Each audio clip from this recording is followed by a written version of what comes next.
Hi, Lauren Fraser here. Horse owners usually have a team of equine professionals, such as veterinarians, farriers, and instructors, to help them and their horses perform at their best. Horse behavior consultants are a relatively new equine professional, one proven to be a valuable addition to a horse owner's team, who can help owners address behavior problems with their horses. While the science behind how an animal's behavior and emotions can be positively affected has been studied for more than a century, this knowledge is relatively new to the horse world.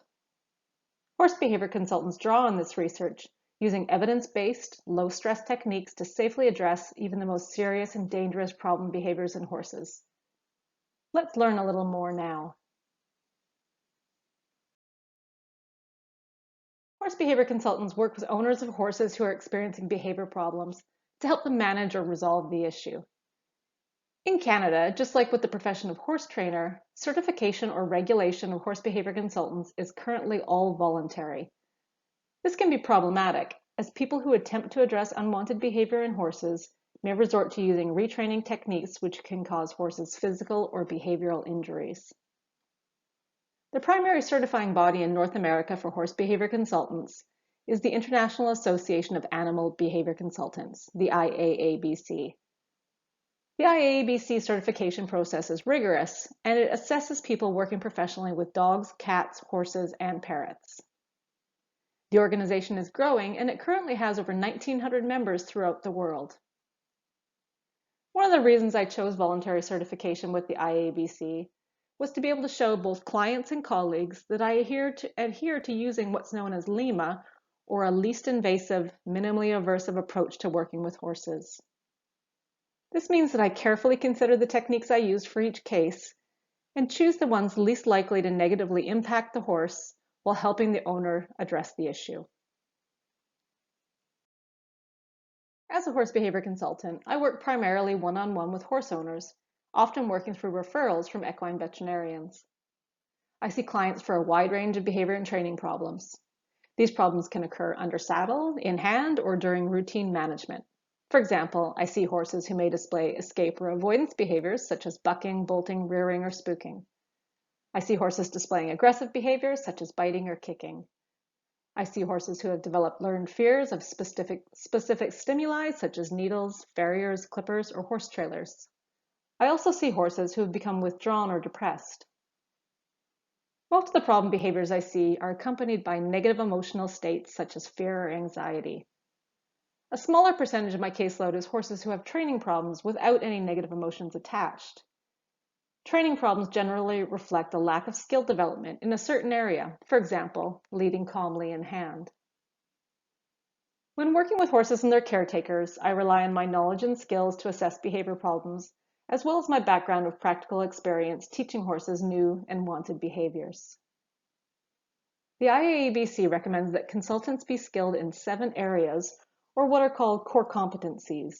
These are assessment skills, general knowledge and application of what's known as learning theory, species-specific knowledge, consulting skills, general knowledge of animal behavior, biological sciences as related to animal behavior, and ethics.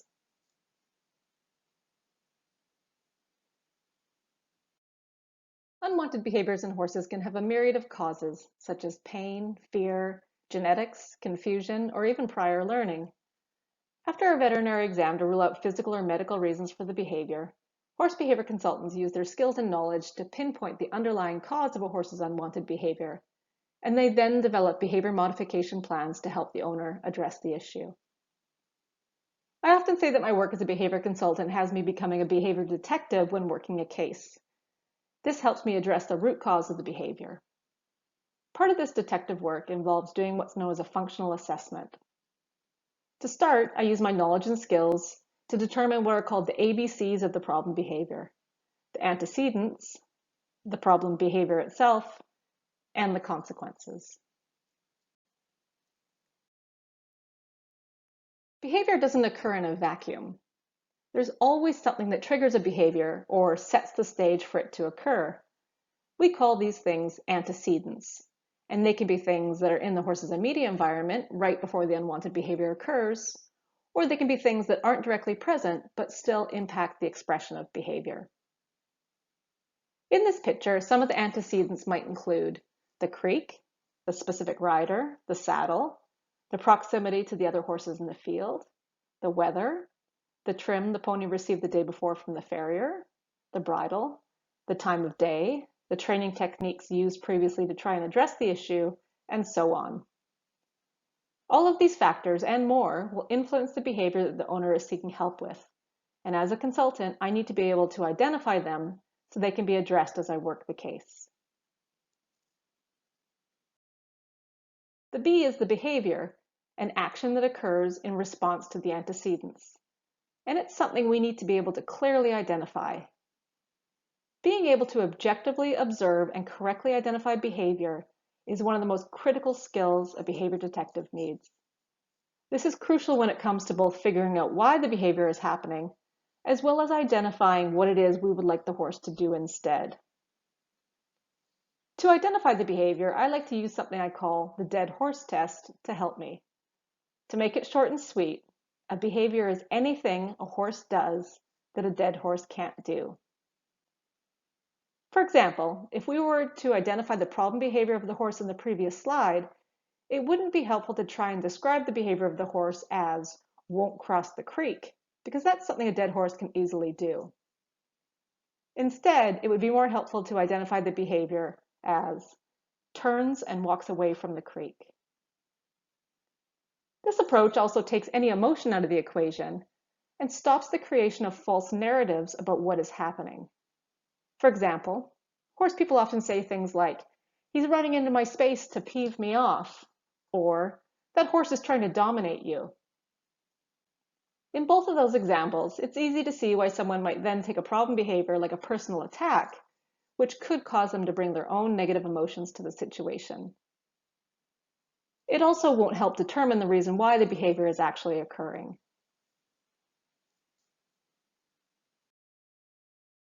The C stands for consequences, and this is what happens to or for the horse immediately after they perform the behavior. If those consequences are pleasant, the horse will be likely to repeat the behavior again in the future. If the consequences are unpleasant, the horse will be unlikely to repeat the behavior again in the future. As part of resolving problems, it's important to determine the consequences a horse faces when they perform an unwanted behavior. Once we have the initial ABCs, we can then address the underlying motivation the horse has to perform the behavior, and set about teaching the horse how they might behave differently in the same situation in the way the owner would prefer. After performing a functional assessment and examining the ABCs, behavior consultants use a range of low-stress, evidence-based behavior modification techniques to address unwanted behavior. For example, we often manipulate the antecedents and/or the consequences to change the expression of behavior. We use what's known as counter-conditioning and systematic desensitization to address negative emotions such as fear, or we use shaping and positive reinforcement to teach new and wanted behaviors. Two of my favorite things about my work are that these techniques don't cause horses to feel pain or fear, and that it isn't ever necessary to deliberately trigger the unwanted behavior. This not only makes my work safer for me and the people and horses I work with, but it also helps deepen the bond between horses and humans. When horses display behaviors that people find worrisome, annoying, confusing, or dangerous, the horse is often doing so because they're experiencing stress, fear, or pain. Acute or chronic stress, negative emotional states, and acute or chronic pain can all seriously compromise a horse's welfare. Because of this, the work we do as consultants not only helps the owner, but it can profoundly improve the welfare of the horse too. Thank you for watching. I'm looking forward to talking to you more about horse behavior consulting in the forum.